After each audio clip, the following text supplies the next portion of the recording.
문제부터 보도록 하겠습니다. 여러분 서사갈래는 여러분이 잘 알고 있는 소설갈래라고 생각하면 되겠고요. 극은 시나리오 말고 일단 우리 성난기가가 희곡이기 때문에 연극의 대본인 희곡을 가지고 한번 얘기를 해볼게요.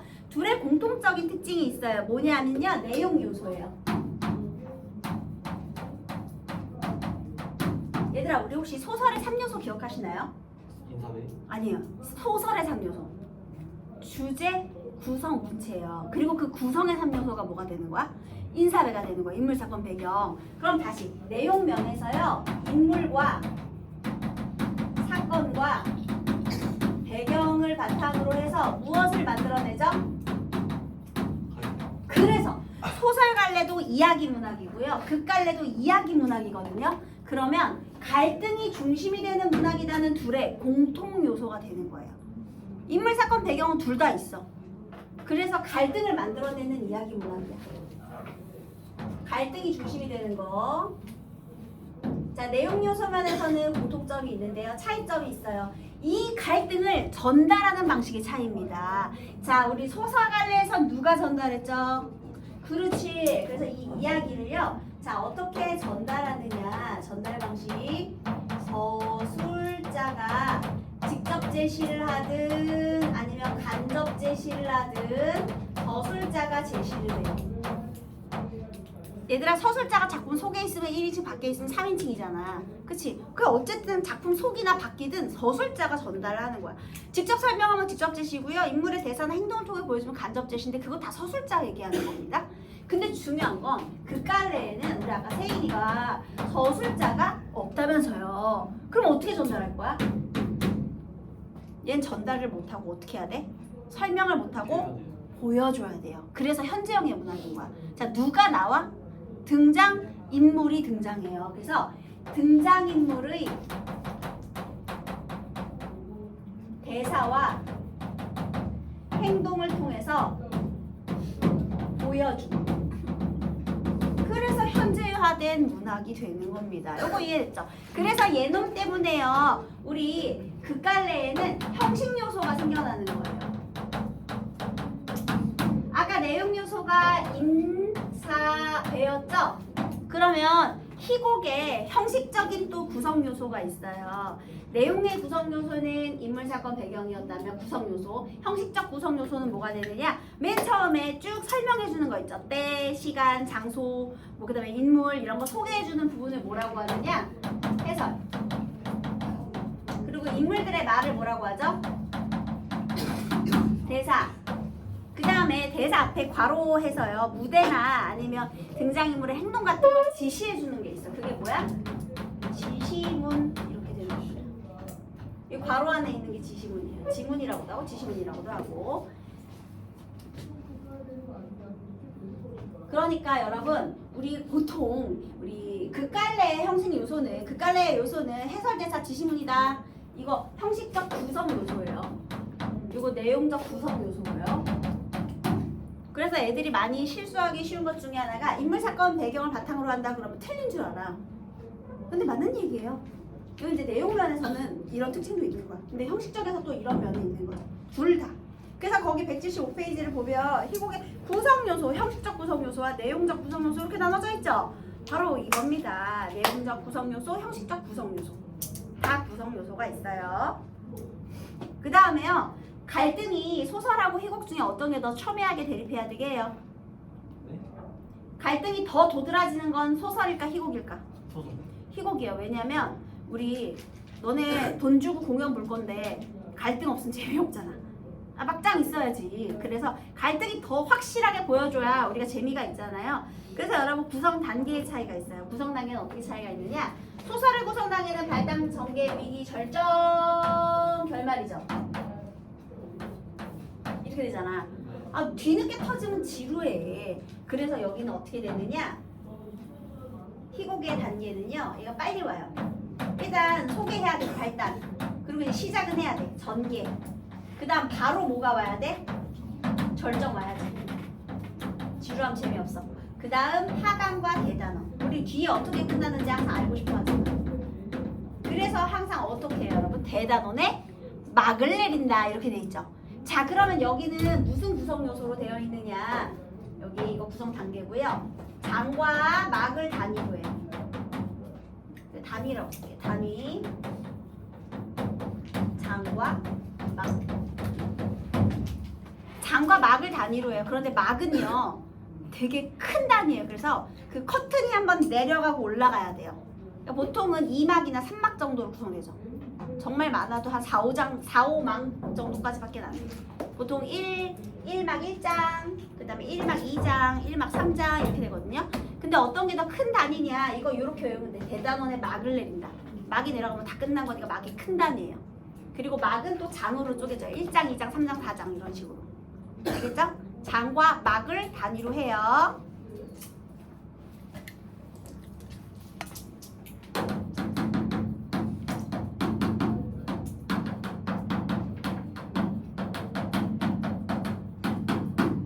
자, 우리 이제 성난기계를 한번 공부해 봅시다. 기계가 화가 났네. 뭔지 모르지만 감정이입의 표현일 텐데 누구를 의미하는 건지 한번 보도록 할게요. 자, 차범석의 성난기계에서요. 거기 176페이지에 가 쭉 설명되어 있죠. 여러분, 얘는 희곡의 구성 요소 중, 형식적 구성 요소 중 어디에 해당하는 부분일까요? 요 가문단 176페이지 희곡의 구성 요소 중 어디에 해당이 될까? 해설! 얘들아, 해설! 네, 해설이지. 인물 소개해주고 때 곧 무대 이런 거 막 설명해주고 있잖아. 이게 해설이야. 그 다음에요, 우리 뭐 넘기지 않아도 상관없는데 그 뒷장에 나오는 것들이 전부 인물 나오는 거 있죠. 회기땡땡, 인옥땡땡 이런 것들. 그런 게 다 뭐가 되는 거니? 대사. 그리고 괄호 안에 있는 거, 조소한 태도로 애원하며 냉정하게 이런 것들이 뭐가 되는 거예요? 지시문. 이렇게 해설, 대사, 지시문으로 구성되어 있는 겁니다. 자, 그럼 이제 인물을 한번 살펴보도록 하겠습니다. 여기 시나리오는요, 근데 희곡은요, 일단 그까는 희곡의 특징을 선생님이 조금만 더 정리해 볼게요. 아까 희곡의 특징 첫 번째는 갈등이 중심이다 이런 말 했죠? 지워도 되나요?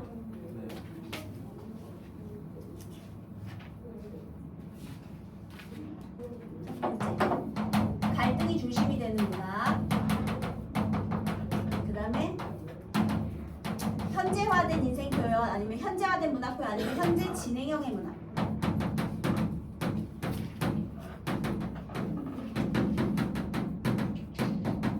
왜 현재 진행형이냐면 진짜 인물들이 나와가지고 막 이렇게 공연을 해주잖아. 같은 공연이 하나도 없잖아. 그래서 연극은, 그죠? 그 다음에요, 여기 특히 희곡 말하는 거, 희곡의 특징. 그 다음에 연극의 대본이고요. 연극의 대본으로서 무대 상연을 목적으로 합니다. 옛날에 어떤 학교에서 있잖아요. 이거 0으로 해가지고 오답 만든 거 있어요. 무대 상 0이 목적이 되는 건 영화거든요. 시나리오. 근데 희곡은 연극이기 때문에 무대상 연이어야 돼요. 너무 치사하지. 근데 그렇게 오답도 만들었더라고.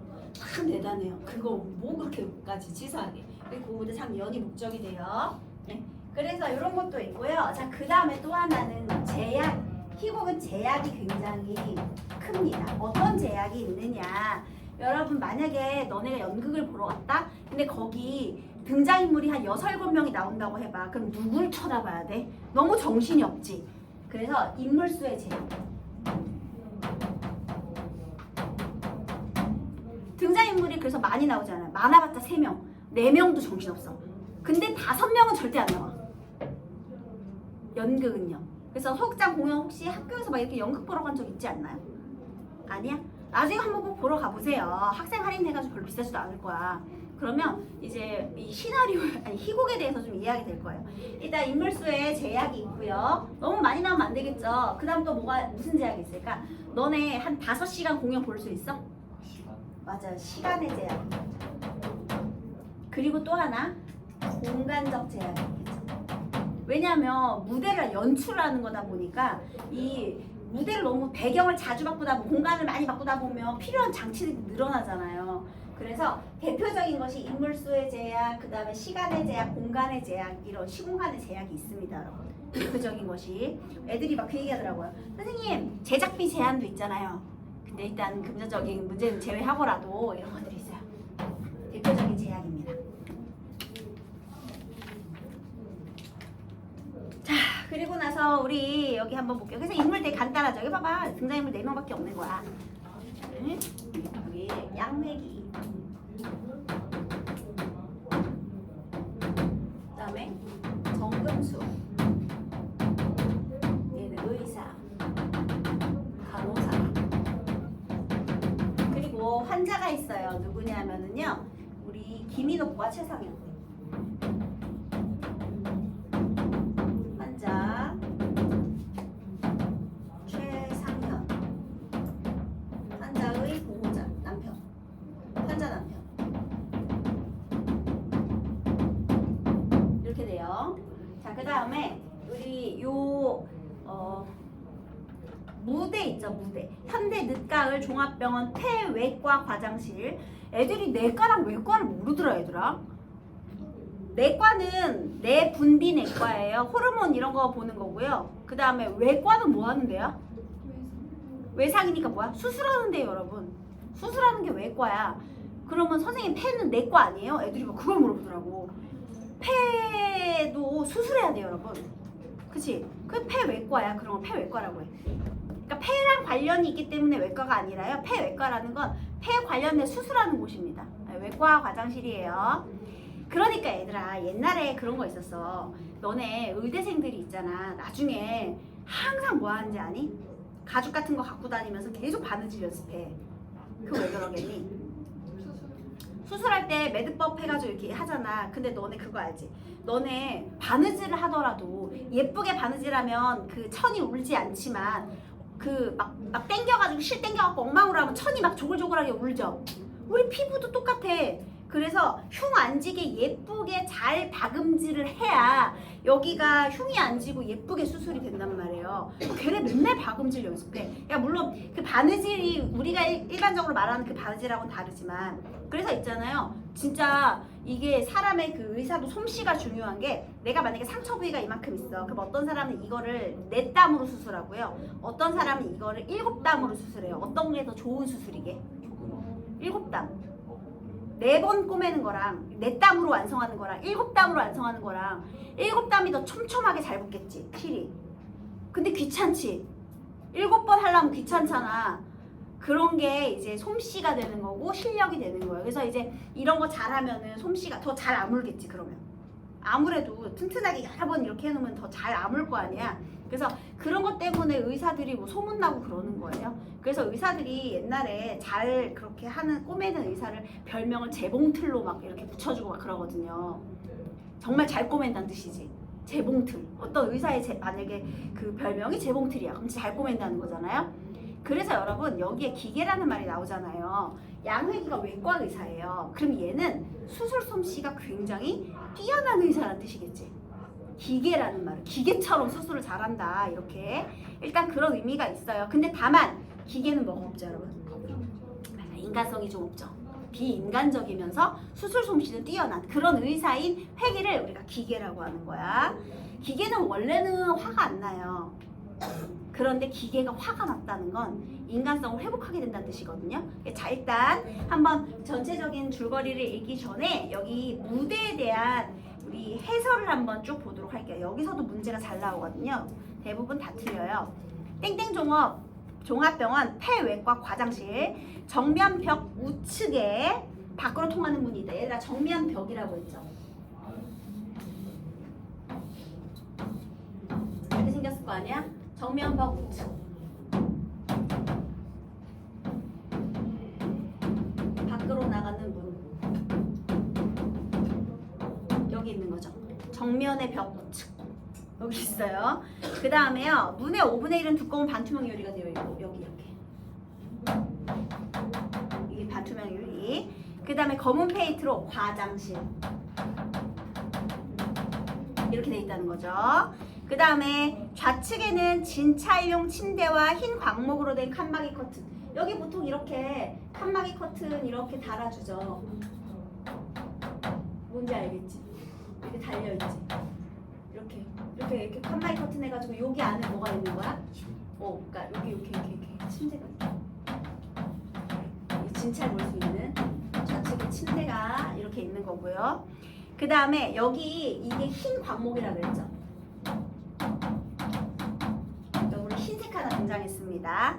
그 다음에 좌편 벽엔 2개의 유리창이 남쪽으로 향한, 여러분 여기에 창문이 좌편 벽이죠. 창문이 어느 방향을 향해 나 있다? 아, 이거 되게 중요해요. 그러면 해가 어때? 잘 들어오지. 그래서 그 뒤에 이런 말이 있네. 하마터면 음침하게 될 뻔한 이 방에 환한 햇볕을 빨아들이고 있다. 여기 환한 햇볕 동그라미 하세요. 남향으로 난 창문.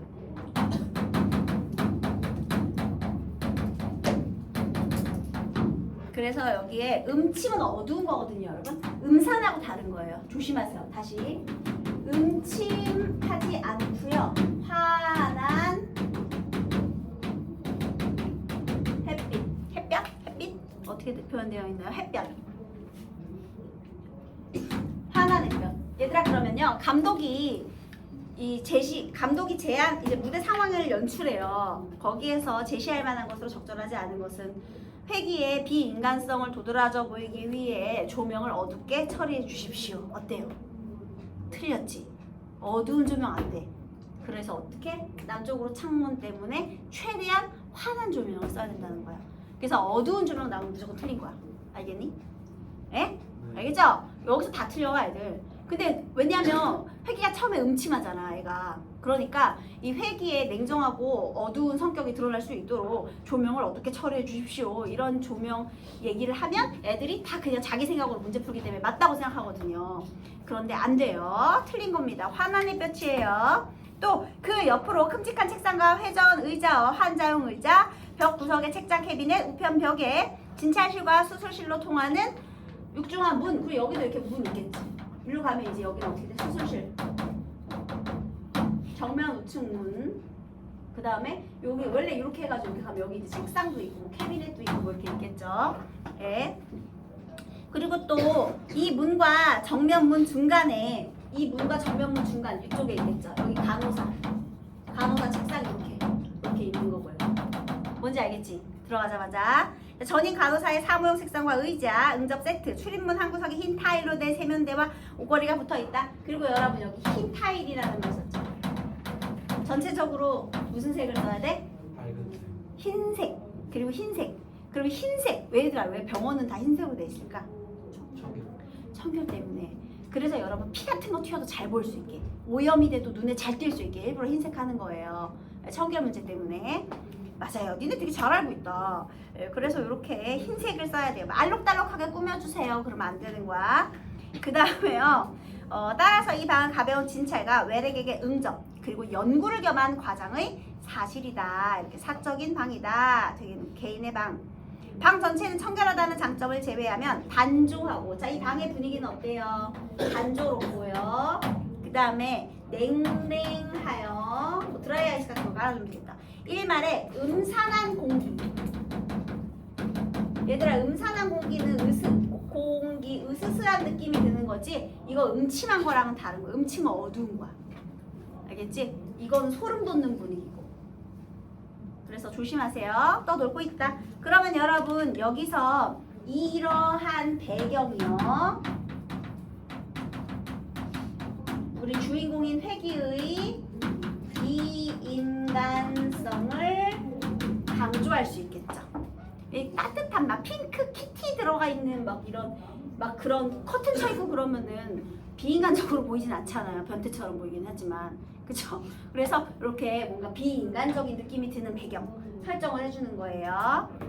그 다음에요. 낙이 오르면 양의기가 흰 가운에 소매를 걷어붙이며 우편문이 이거죠. 그러니까 이제 밖에서 들어온다라는 거예요. 자, 우리 양의기를 한번 볼까요? 여기 안경 썼다는 말은 없는데요. 차가운 인상을 강조하기 위해 선생님이 안경을 한번 그려볼게요. 양의기는요, 흰 피부, 그 다음에 큰 키. 얘들아 후리탄 키는 큰 키란 뜻이에요. 너네 그런 말 혹시 들어본 적 있니? 키 크면 싱겁다?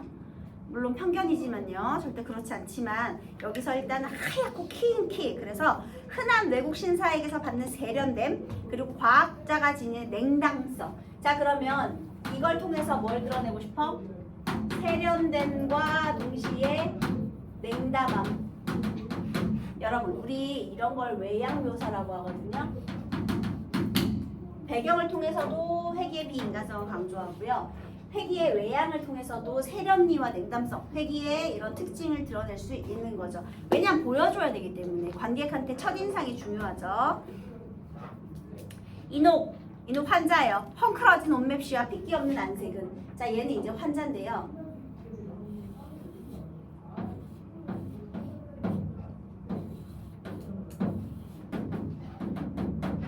얘 지금 약간 야위였어.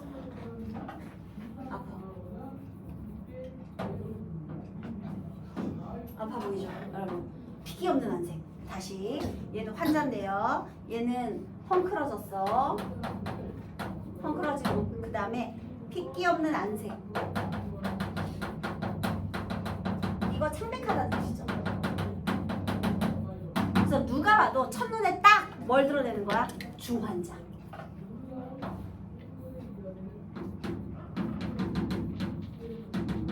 역시나 외양을 통해서 이런 특징을 드러내요. 근데 여기도 또 중요한 포인트가 있어요. 뭔지 아세요? 양회기가 세면대로 가서 씻는 동안 손을 씻는 동안 금숙은 수건을 든 채로 오른쪽에 서 있고 이녹은 힘없이 무대 중앙에 있는 의자에 앉아 힘이 없어. 그녀의 표정은 이 표정이 중요해. 비애보다는 차라리 어떤 신앙적 절실한 욕망이 감돌고 있다. 그런데 여러분 여기서 삶을 포기한 듯한 인상이 아니에요. 얘가 여기서 중요한 포인트는 비애감은 안 되고 욕망이 있어야 돼요.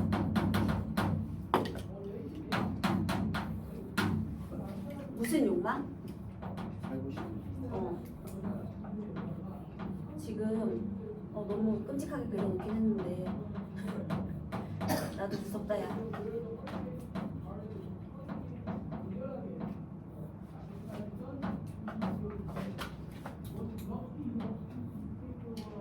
그러니까 삶을 포기하면 안 돼요. 얘 살고자 하는 의지가 있는 환자야. 이게 중요해. 그러면 여러분 또다시 감독이 배우에게 조언을 해요. 그래서 이제 연출을 지시해. 그러면 어떤 말을 해야 될까? 일단 핏기 없이 분장을 해서 중환자임을 알 수 있게 해주시고요. 모든 것을 체념한 듯한 절망감이 느껴지는 표정을 연출해 주세요. 자, 그럼 돼 안 돼? 안 된다는 거지. 얘는요 가족의 생계를 책임지기 위해서 지금 반드시 살고자 하는 의지가 있는 거야. 그래서 얘는요 그냥 삶에 대한 의지가 느껴지죠. 느껴지는 표정만큼은 안색은 힘들지만 표정만큼은 살고자 하는 욕망이 느껴질 수 있는 그런 눈빛 연기를 해주세요. 이렇게 된 거죠. 왜 있잖아. 눈은 웃고 입은 웃고 있는데 눈은 울고 있는 막 그런 표정도 막 그렇게 막 이렇게 요구하고 이러잖아. 그러니까 첫눈에 봐도 중환자지만 삶에 대한 의지를 포기하지 않은 그런 눈빛으로 연기를 해주세요. 이렇게 되는 겁니다. 알겠죠? 네. 자, 그 다음에요. 이제 좌편 책상으로 갔어요. 앞부분의 줄거리. 폐 전문외과 의사인 양회기는 폐 질환을 앓고 있는 김인옥으로부터 수술을 요청받지만 병의 상태가 너무 심각하다면 거절한다. 자, 얘가 얘한테 뭘 요구했어요? 삶에 대한 의지가 있었죠. 그런데 얘가 어떻게 했어? 너네 그거 아니? 왜 응급 환자가 병원 돌아다니다가 결국은 사망했다 이런 뉴스 본 적 있죠? 그게 왜 그런지 아세요? 우리 병원에선 수술 못합니다. 다른 병원으로 가서. 왜 수술 안 해주게? 죽을까봐. 맞아요. 죽을까봐. 그러니 책임지기 싫은 거야. 못해요 우리는. 그러면 어떻게 되느냐?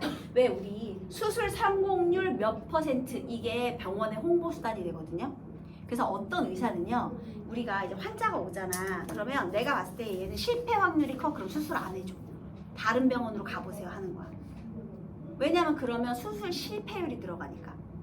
어려운 수술을 많이 할수록 당연히 죽을 수밖에 없을 확률, 죽음에 대한 확률도 올라갈 수밖에 없어요. 그러니까 의사들이 그렇게 이기적이고 걔네들도 그러니까 사람을 살리기 위해서 어쨌든 간에 당연히 그 중환자들은 뭐 수술 성공률 얘기 들으면서도 그래도 수술하고 싶은 사람 있을 거 아니야. 성공률이 20%밖에 안 돼도 수술해보고 죽고 싶은 사람도 있을 거 아닙니까? 근데 의사 자체가 그걸 안 해주는 거야. 왜? 그럼 내 사망률만 높이니까. 그러니까 실패율이 높은 수술을 안 하려고 하거든요. 의사들도요. 그게 뭐냐? 이기적인 거지. 책임지기 싫은 거야. 그래서 얘가 거절하는 이유는요. 얘 거절했잖아. 얘 이기적입니다. 그다음에 이때는 이기적이고요. 냉정해요. 뭘 인정성이라고도 하고 비정하다고도 해요. 같은 말입니다.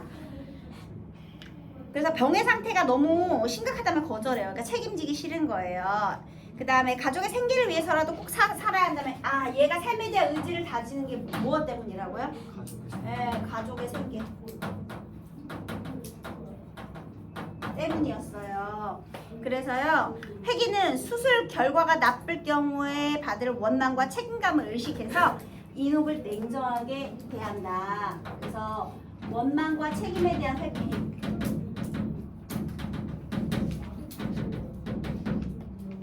로 이렇게 거절을 하게 된 겁니다.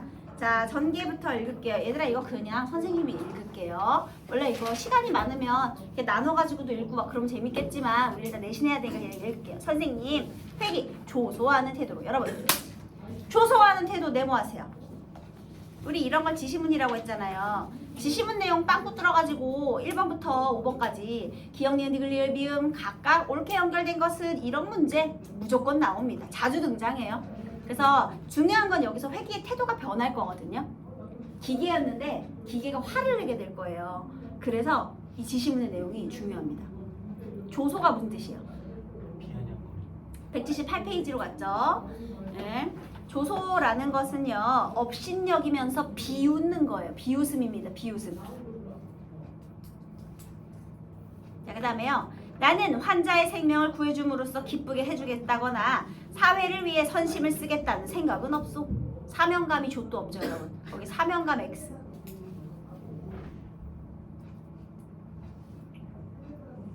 나도 이 병원에서 월급을 받고 일하는 고용이니까 대과 마찬가지로. 그럼 뭐예요? 이거 의사로서의 사명감이나 이런 거 없고요. 그냥 직업으로서만 생각을 하는 거죠. 거기 단지 직업 이렇게 적으세요. 이노가 다시 애원해요. 그러니 수술을 해주시면 되잖아요. 회기 냉정하게 네모하세요. 그러니 수술을 해주시면 되잖아요. 원래 나는 자신 없는 일에 손을 안 대는 성질이요. 그러니까 자신 없는 일에 성질 안 된다? 실패하기 싫다라는 거죠. 거기다가 조또 이기적 이렇게 적으세요, 여러분. 이기적. 그 다음 환자가 죽어가도 말씀이에요. 그렇다고 내가 죽일 수는 없어. 나는 나를 위해서 사는 거지 그 누구를 위해 사는 사람은 아니니까 거기 나를 위해 사는 거지도 둘치세요. 이기적. 그 다음 선생님, 대기 공장에서 담배를 사서 피울 사람을 생각하지 않은 것과 마찬가지 이치지요. 그렇잖아요. 여러분 혹시 얘가 왜 폐병 걸려게 해요? 어느 공장에서 일하게 해요?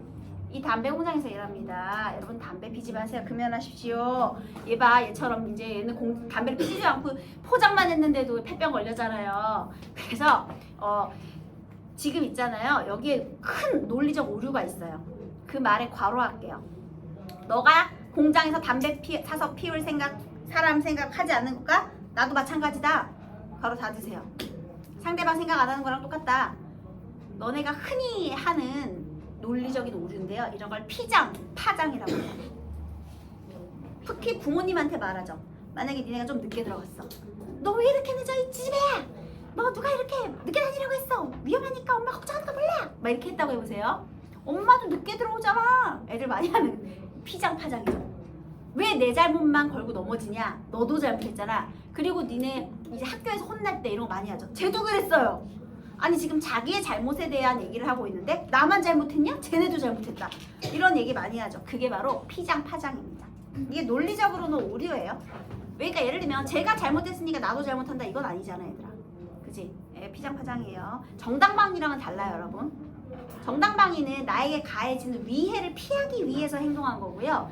그냥 나만 잘못이 있는 게 아니다. 쟤도 잘못이 있다. 이거 같은 일에 대한 잘못이 아니라 그러니까 사람은 다 죄 짓고 산다 약간 이런 느낌이지. 그런 느낌. 그러니까 연관이 없는 다른 잘못을 계속 얘기하는 거예요. 자, 그 다음 원망스럽게 선생님은 냉정하시군요. 기계처럼. 그래서 얘가 지금 이노기가요. 우리 우리 이 회기를요.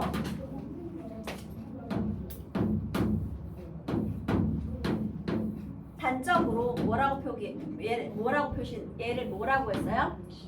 기계다라고 얘기했습니다. 이 돗자리 펴야 돼. 사람 겁나 잘 봐요. 그래서 회기의 이 냉정하고 이기적인 성격을 단적으로 나타내주는 단어가 바로 기계입니다. 이때 금숙의 표정이 크게 동요된다. 여러분, 정금숙 간호사의 성격 어떨 것 같아요? 그지? 맞아요. 왜 동요했을까요? 별명이. 세상에 처음 본 여편네가 뭐 저렇게 잘 알아? 이렇게. 그래서 깜짝 놀란 거야. 사실 여러분, 이 간호사는요 회기 좋아해요. 예?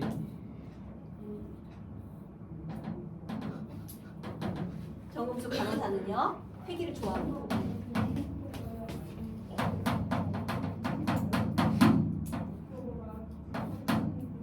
깜짝 놀란 거야.